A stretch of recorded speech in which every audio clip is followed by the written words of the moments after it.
She was standing on my porch in the rain holding her daughter, like she was the only thing left in the world worth holding on to. And the first thing I thought was, somebody's car broke down nearby. That's how unprepared I was for what was about to become the worst and most important year of my life. I need you to stay with me, because this story is going to get complicated before it gets better. And honestly, I almost didn't tell it at all. My name is Renee. I'm 38 years old. I work federal logistics contracts for the Army Reserve out of a base southeast of Atlanta. And until that December night, I thought I understood exactly how much patience I had. I was wrong about that. But we'll get there. It was a Thursday. I'd just pulled 12 hours reviewing supply chain discrepancies that would make your eyes bleed, mislabeled pallets, missing manifests, a contractor who apparently believed expiration dates were suggestions. I parked my truck in the driveway of my rented house in Conley, cut the engine, and sat for a second just listening to the rain on the roof. That particular December rain in Georgia felt personal, cold and sideways and relentless. The kind that doesn't care where you need to be. I grabbed my bag off the passenger seat and that's when I saw her. She was at the edge of my porch light, not quite under it. My older sister, Diane, 33 years old, holding my 3-year-old niece Chloe against her chest under a blanket so soaked through it, had stopped being useful about 40 minutes earlier. Chloe's little sneakers, purple ones with the light-up soles, blinked weakly every time she shifted her feet. Tired lights in the dark. I stopped walking. Diane looked at me the second I stepped off the driveway onto wet grass. No dramatics. No screaming. Just the face of someone who had already used up every other option and was down to the last one. "Marcus brought her home," she said. Her voice broke clean in half on the last word. His mother let her in with a key. I stood there for maybe 3 seconds. Rain dripping off the bill of my cap. Boots soaking in the mud. Then I opened the back door of my truck and said, "Get Chloe in first." Because sometimes the right answer is just the next step. Chloe climbed in immediately. Kids haven't learned shame yet. That's one of the few advantages of being 3. Diane hesitated at the door, and I watched her face move through something I recognized: the humiliation of needing help from the person you spent your whole childhood trying to impress. Diane was 6 years older than me. She'd always been the one with the plan. The house in Smyrna, the husband with the landscaping company, the mommy group, the church committee, the color-coded calendar on the refrigerator. And now she was standing in my gravel driveway holding a black trash bag full of wet clothes. I took the bag from her hand before she could decide whether to let me. My house in Conley is a rented duplex near the perimeter. Old place. The heat works when it feels like it. The pipes knock around 3 in the morning like they're settling a debt.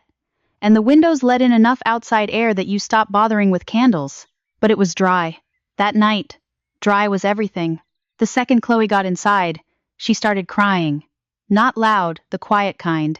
Exhausted whimpers from a kid whose body had finally stopped cooperating with whatever her brain was telling her to hold together. I found a stack of folded towels in the laundry basket, wrapped her up in 2 of them, and carried her to the couch.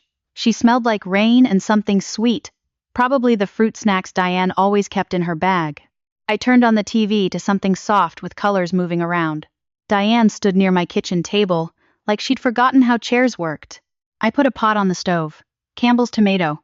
Not because it was the best thing I had, it wasn't, but because it was fast, and Chloe had already spotted the red label and pointed at it. 3-year-olds make decisions without hesitation. I respect that. "Tell me what happened," I said. Not a question. A door I was opening for her. Diane sat down slowly. She put both hands flat on my kitchen table and looked at them like they belonged to someone else. "I thought he was going to finally admit it," she said. "The thing I've been asking about for 2 months. The texts, the late nights, the weird excuses." She shook her head. "I thought we were finally going to have the real conversation." I stirred the pot. I waited. I picked Chloe up from Miss Tamara's at 5:30. We stopped for gas. We came home, and she was just sitting there, at my kitchen table, in my chair, drinking wine out of the glasses we got at our wedding. Diane's voice went flat, in the way voices do when the brain is protecting you from feeling everything at once. And his mother was standing by the sink. I put the spoon down slowly. Diane's mother-in-law, Gloria, had always performed kindness the way some people perform Christianity, loudly, for the audience, with a face that said, "Isn't she lovely?" while her eyes were doing something completely different. Motivational Bible verses shared online every morning. Casseroles delivered with the receipt still attached, so you knew what they cost. A soft voice that somehow always managed to land on the one sentence that made you feel small. Gloria told me it was God's way of showing me where I'd failed, Diane said quietly. In my own kitchen. I actually had to look away. Not from sadness. From the kind of anger that needs a second to find its shape before you let it out. What did Marcus say? Diane stared at the steam rising off her soup. He said he was tired of coming home to disorder. She laughed once, the hollow kind. Disorder. I have a 3-year-old and a husband who can't keep track of his own truck payment. I color code the grocery list. I have disorder. I thought about that for a moment. Marcus Webb had spent 12 years building a landscaping company off of Diane's referrals, her church connections, her neighborhood friendships, her quiet labor of keeping a life organized enough that his chaos had room to operate. He was charming and soft-spoken in public and very good at making Diane feel like the problem in private. I'd never liked him, but Diane had. That's the thing people forget when they judge women who stay. Love doesn't always look like weakness from the inside. Sometimes it looks like hope. Sometimes it looks like a person choosing, every single morning, to believe the version of someone they fell in love with, instead of the version standing in front of them. I wasn't going to judge her for that tonight. Bank account? I asked. She nodded. Emptied yesterday. Cards? Cancelled this afternoon while I was at Tamara's. I leaned back in my chair and looked at the ceiling for a second. Because that timeline meant one thing. This wasn't a fight that got out of hand. This was a plan. You don't drain a joint account and cancel cards on a Tuesday and accidentally have your girlfriend in the kitchen on Thursday. That's a sequence. That's somebody who decided when and decided how. Some people mistake patience for distraction. That's usually the moment they stop paying attention to the wrong person. Chloe fell asleep on my couch before she finished her soup. Diane got up carefully to take the bowl before it tipped. And that's when I saw it sticking out of the top of the trash bag. One ragged ear flopped sideways, damp through the fabric. A stuffed bear named Button. Chloe had carried that thing since she was 18 months old. One eye was a replacement button that didn't quite match. The right paw was worn down from being held so tight for so long. She grabbed it off the front lawn. Diane whispered when she saw me looking. Marcus had thrown some of her things outside. I didn't say anything. I just looked at that bear for a long moment. And something settled into my chest that night that didn't leave for months. Not rage exactly. Something quieter and colder. The kind of thing that doesn't make noise until it's ready to be useful. I'd spent 8 years in federal logistics oversight. Supply chains, compliance audits, contractor documentation. I knew what shortcuts look like on paper. I knew what people thought they could hide when they assumed nobody with the right training was paying attention. And I remembered something Diane had mentioned a few months back, something about Marcus landing a subcontract on a federally funded affordable housing development down near Macon. At the time, I hadn't been listening carefully. She'd been complaining about his long hours, and I'd been half watching a game. Now I was listening to every detail I could remember.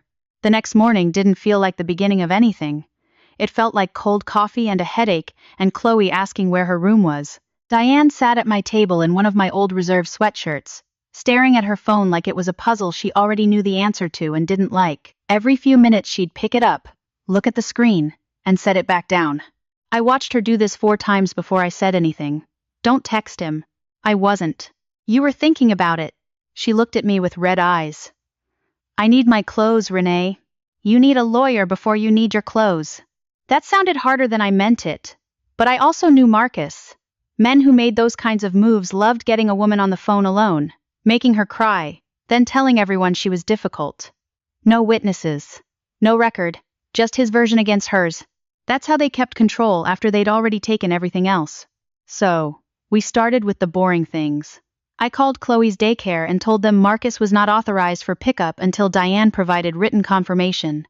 I helped Diane request a new debit card, freeze what little remained in her personal account, and go through her email for any financial records. We photographed everything, the wet clothes, the soaked blanket, Button the bear. Diane hated every second of it. This feels wrong, she said quietly. Like I'm building a case against my own husband.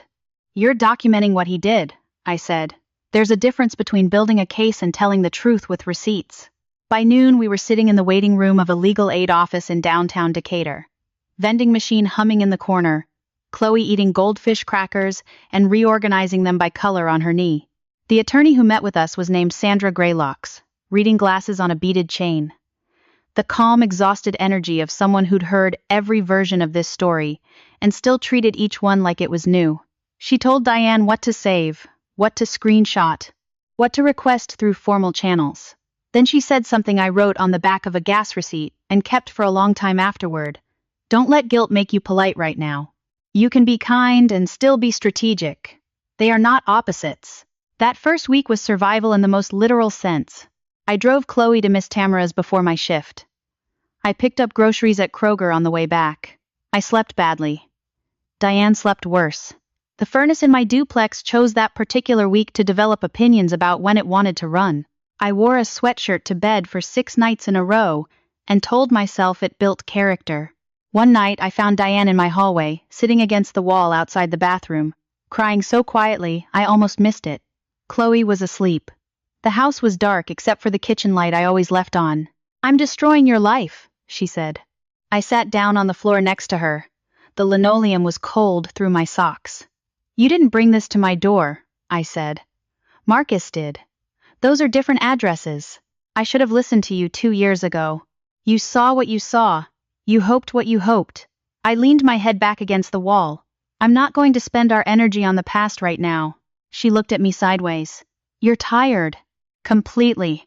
I can tell when you're performing calm." "I know. I didn't deny it. But the performing calm version of me is still more useful than the honest version right now, so let's keep her." Diane laughed just barely. Just for a second, and it was the first real sound she'd made in 4 days. "I'll take it." Marcus started his public performance on day 3. His first post was a photograph of himself at church with the caption, "Sometimes peace requires sacrifice. Grateful for clarity." Gloria commented underneath with a string of heart emojis and a verse about pruning. By that evening, 4 women from Diane's church small group had sent careful messages asking how she was doing in the way people ask when they've already decided what answer they expect. Then Gloria posted something that made the back of my neck go hot. "A home built on truth cannot be torn apart by those who fear it." Diane stared at her screen. Her thumbs were poised. "I need to say something." I took the phone gently from her hands. "Not yet. They're lying about me." "I know. To people who matter to me, I know that too." I set the phone on the table. But loud people leave evidence. Arrogant people write things down. And in my experience, women who perform righteousness online eventually say the quiet part out loud. I looked at her carefully. "We're going to wait for that." We saved every post, every comment, every timestamp. Meanwhile, I was doing something else quietly on my own. I had filed a compliance inquiry, not emotional, not accusatory, just factual, pointing federal housing oversight toward Marcus's Macon subcontract. Expired safety certifications. Workers listed under one LLC, while physically badged under another. Invoice dates that matched across projects that should have been entirely separate. Cash payments with no supporting documentation. I didn't accuse him of things I couldn't prove. I just made sure the right agency was looking at the right records. Then nothing happened for 2 weeks. Marcus went to a Falcons watch party. He posted a picture of himself holding a beer and grinning. Gloria hosted a women's ministry brunch and posted 37 photographs of it. I filed a supply discrepancy report at work and got a talking to from my supervisor about looking distracted. I apologized and meant it, because I was. Brian's mess had started leaking into the parts of my life I'd always kept compartmentalized. That scared me more than anything else during those months. Then Diane found the college account. Chloe had a 529. Diane had been depositing birthday money, tax refund portions, small amounts when she could. Not huge but real. Built over 3 years with the specific intention of giving her daughter something to stand on. Marcus had emptied it 14 months earlier. Diane sat at my kitchen table and read the transaction history twice. Then she set the laptop down very carefully, like she didn't trust her hands, and said, "He took her money." Her voice was flat. Not tears, not yelling, just flat. That scared me more than crying would have. I pulled out the chair beside her. "He was counting on you not looking. I trusted him." He knew that. He was counting on that too. For the first time since she showed up at my door, Diane stopped apologizing. She wiped her face with the sleeve of my sweatshirt, and she looked at me with something different in her eyes. Not rage. Not grief. Just resolution. The door finally, completely closing. Tell me what we do next, she said. And that was when I knew we had turned a corner. Then Marcus's girlfriend made her move. Her name was Jasmine, 23 years old, front desk coordinator at a luxury car dealership in Buckhead. She started posting short videos from Marcus's house about 10 days after the lockout. Not hiding it actually, leaning into it. Little clips with R&B playing softly while she walked through the kitchen, held wine glasses up to the light, arranged flowers in a vase I recognized from Diane's wedding registry. One afternoon, Diane froze mid-sentence while we were talking. That's my robe. I looked over. Sure enough, Jasmine was standing in Marcus's bathroom mirror wearing Diane's old cream-colored robe with the small embroidered leaves near the collar. She was pouting at the camera. Performing comfort. Performing arrival. Diane handed me the phone and walked into the bathroom. I heard her crying behind the door, muffled, controlled, trying not to let Chloe hear. I sat very still in my recliner because there was nothing useful to say right then, and sometimes the most important thing you can do for someone you love is not fill the silence with noise. I won't lie. I wanted to hate Jasmine completely. But mostly what I felt was tired on her behalf. She was 23, and she thought she had walked into someone else's life and found something worth keeping. She didn't understand yet that what she had walked into was a man who needed an audience to function. She was just the newest one. That wasn't nothing, but it also wasn't what she thought it was. Then she messaged me directly. Not Diane. Me. It came in around 10:30 on a Wednesday night while I was sitting at my kitchen table going through overdue utility notices with a calculator and a deep personal resentment of November. Renee, I know you don't want to hear from me, but I need to talk to someone who isn't Marcus. I stared at it for a full minute. Then, his name is on paperwork it shouldn't be. And so is mine. I replied before I let myself overthink it. Where? We met the next afternoon at a coffee shop in Decatur. I told Diane I had an errand. Maybe that was wrong, but I needed information more than I needed moral clarity in that moment, and I knew which one Diane could give me. Jasmine was already there when I arrived. No makeup. Hair pulled back. Oversized jacket. She looked younger in person than she had on video. Nervous in the specific way of someone who has recently understood the weight of a decision they thought was light. You probably think I'm terrible, she said when I sat down. I think you made choices that hurt my sister and my niece, I said. Whether that makes you terrible depends on what you do next. She pulled out her phone. Screenshots. Invoices. Text exchanges. Photos of documents she'd seen in Marcus's truck. At first glance it looked like contractor administrative chaos, the kind of mess that exists in every small business that grows faster than its systems. But the deeper I looked, the worse it got. Vendor names attached to addresses that didn't match any registered business. Jasmine's name and home address on multiple invoices, even though she'd never set foot on a job site. Federal project codes used across multiple contracts that should have been entirely separate. He said it was just organizing things for taxes, Jasmine said quietly. I kept my face very neutral. I had heard that exact phrase, just organizing things, in 3 separate fraud investigations during my time in logistics oversight. It was always the same sentence. People committing fraud always explained it as if they were doing the IRS a favor. Did you sign anything? No. Good. Then she showed me the one that changed everything. A text from Gloria. Move the project funds through the church outreach account first. Nobody looks at donation processing closely enough to flag it in 30 days. I read it twice, then a third time. Gloria had never been defending her son out of blind maternal love. She had been defending herself. She was inside the fraud. The church account, the benevolent image, the casseroles and Bible verses. All of it had been cover for something she'd been actively helping construct. I drove home that night angry in a way that felt like clarity. Diane was coloring with Chloe at the kitchen table when I walked in. She looked up and saw my face immediately. What happened? I set my keys down. I met with Jasmine. The room went absolutely still. Chloe kept coloring. Diane looked at me like I'd said something in a language she hadn't learned yet. You what? She has documents. Her name is on fraudulent invoices. Gloria may be directly implicated. Diane stood up slowly. You had coffee with the woman who is living in my house. I know how that sounds. Do you? Her voice stayed low because Chloe was 3 feet away, but low didn't mean small. Because it sounds like you decided information was more important than asking me first. That landed exactly where it was supposed to. She was right. I rubbed my hand over my face. I was trying to protect you. You were trying to solve it, Diane said quietly. Those aren't always the same thing. I sat down at the table. You're right, I should have told you first. Diane stood there for a long moment. Then she sat back down. Tell me what she said.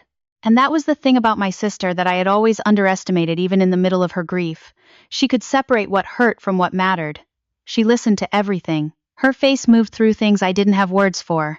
When I got to Gloria's text message, she was quiet for so long I thought she'd stopped listening. Then she said, she was always the real architect. The family court date started in January.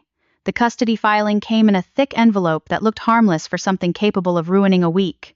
Marcus was requesting primary custody on the grounds that Diane had become emotionally volatile, financially irresponsible, and was living under the destabilizing influence of an aggressive family member. That aggressive family member was me. I actually laughed for about 4 seconds before the anger arrived.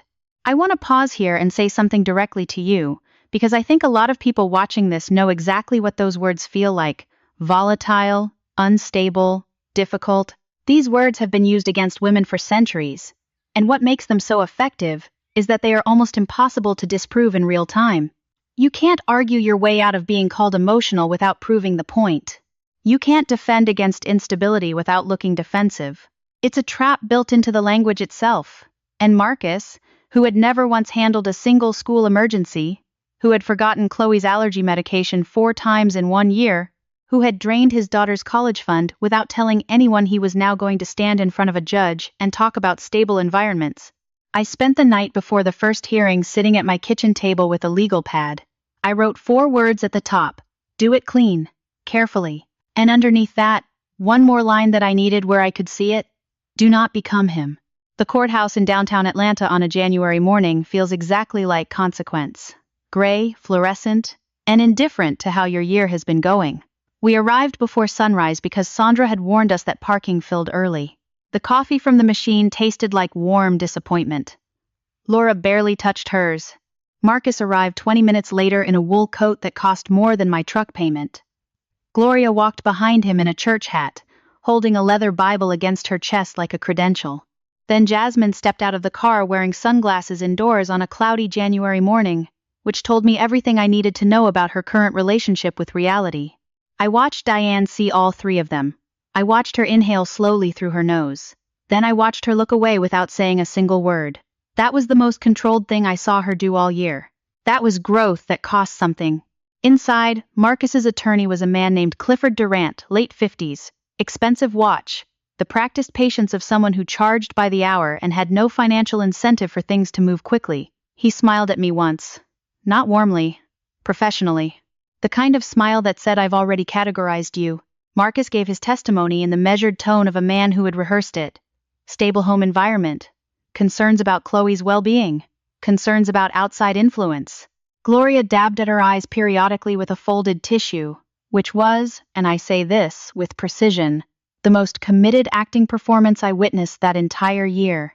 Then Marcus said the sentence that made my jaw lock. I'm deeply concerned about the emotional climate my daughter is being raised in. This from the man who threw a child's stuffed bear into a rainy front yard. Sandra touched my arm without looking at me.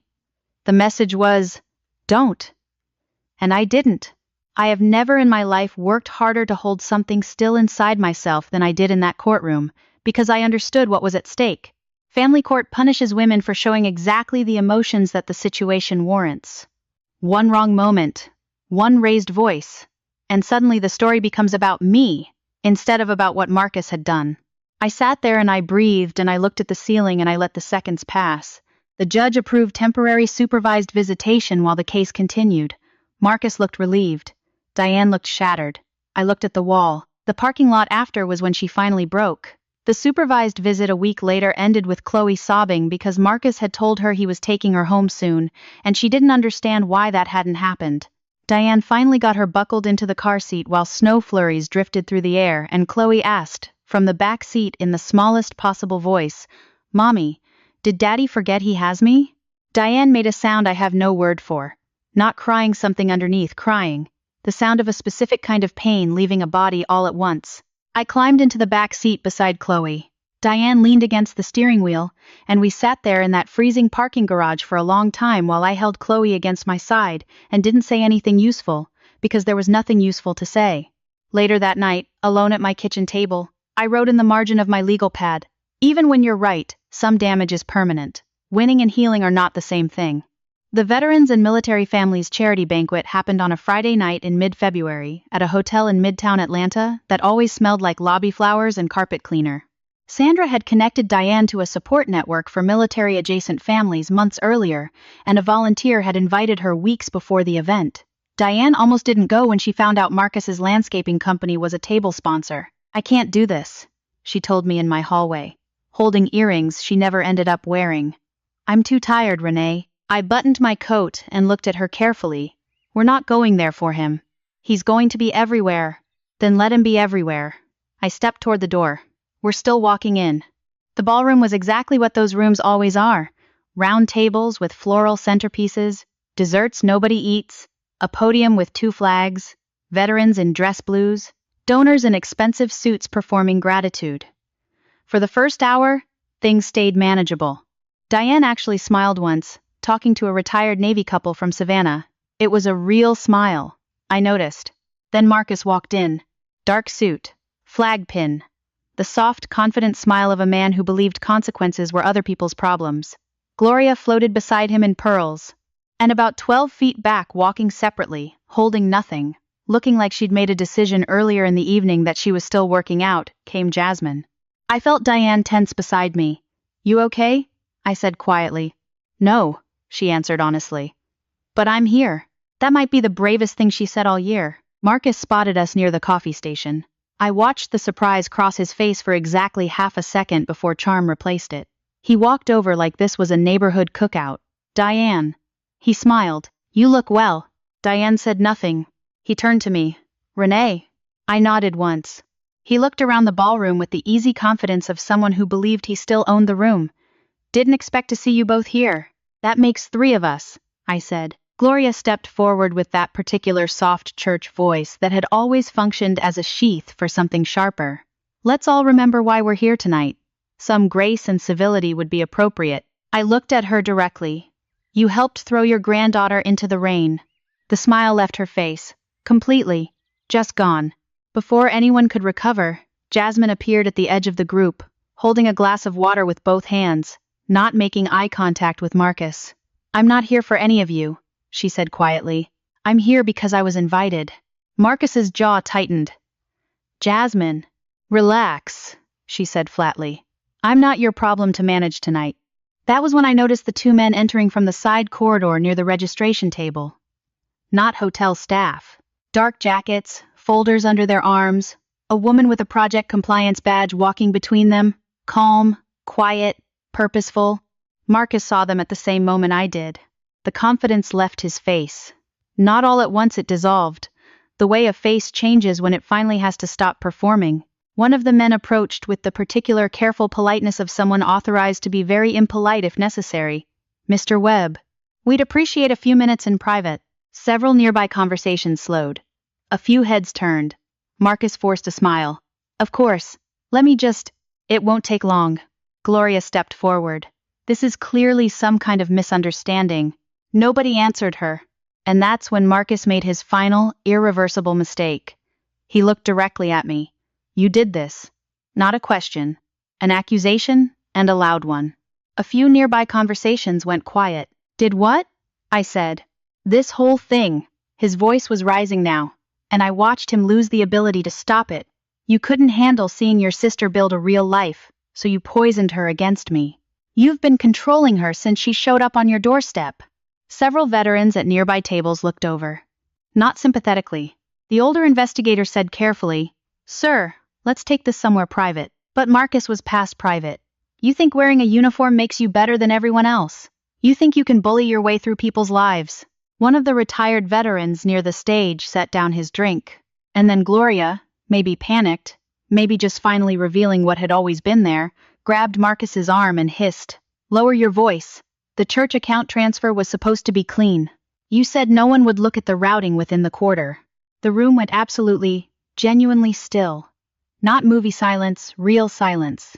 The kind where a fork set down at a table across the room sounds loud. The younger investigator looked at Gloria slowly. "Ma'am, we're going to need to speak with you as well." Gloria's face drained. She looked at Marcus.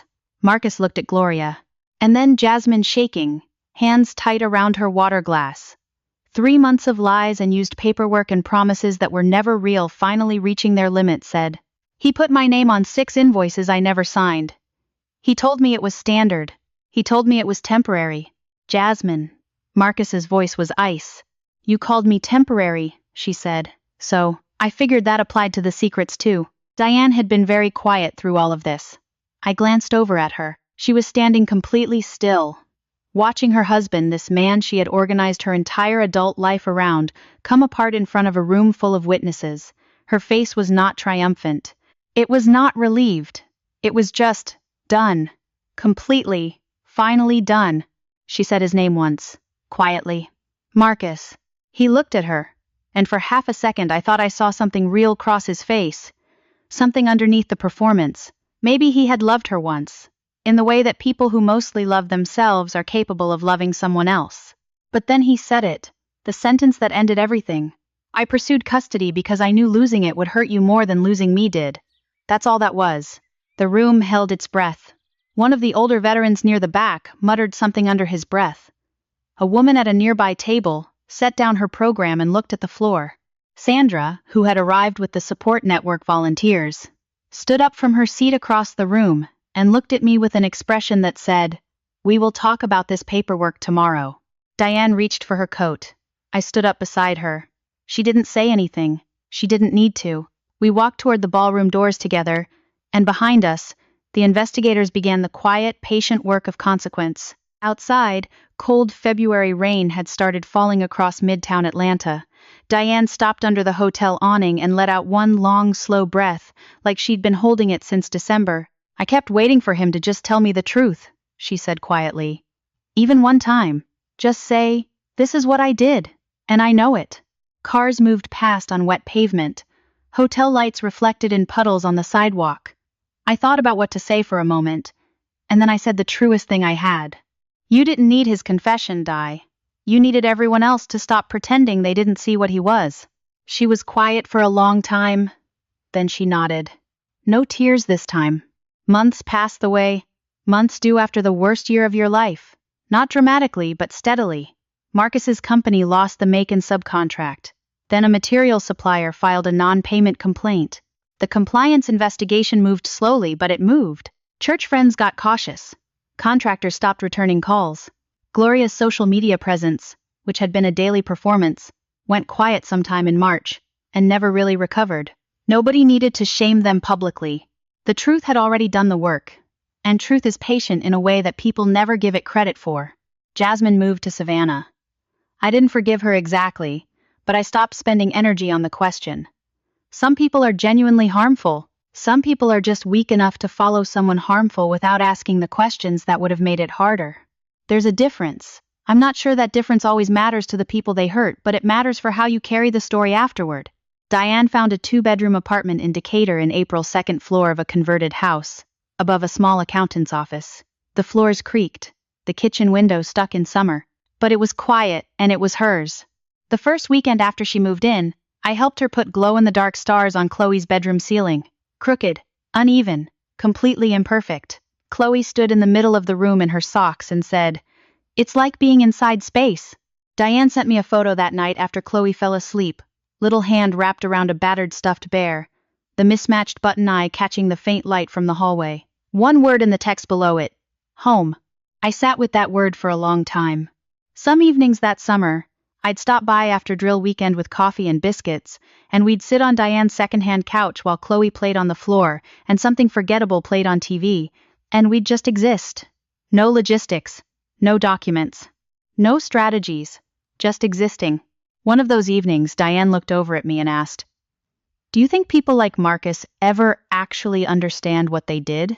I thought about him, somewhere in Atlanta trying to rebuild an image with nothing credible to build it from.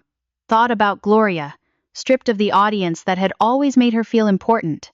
Thought about Chloe asking in a parking garage if her father had forgotten her. Then I answered honestly, I think some people never understand it, but they do eventually lose access to the good people in their lives.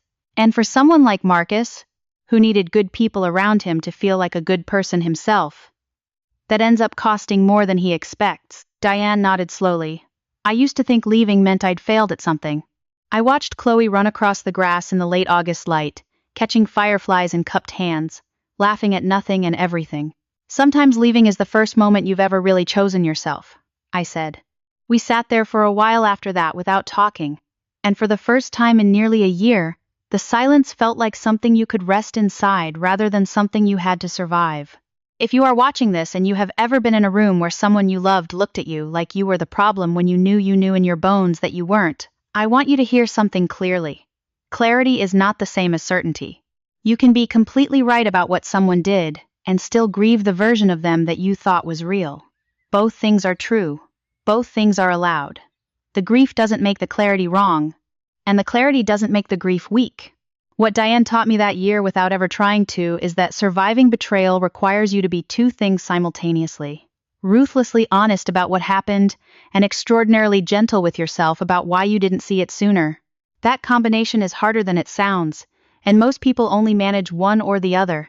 The practical thing I can tell you is this: if you are in the early days of something like this, document before you do anything else, not to be strategic, not to win, but because your own memory will be unreliable when you're operating from shock, and the truth deserves witnesses.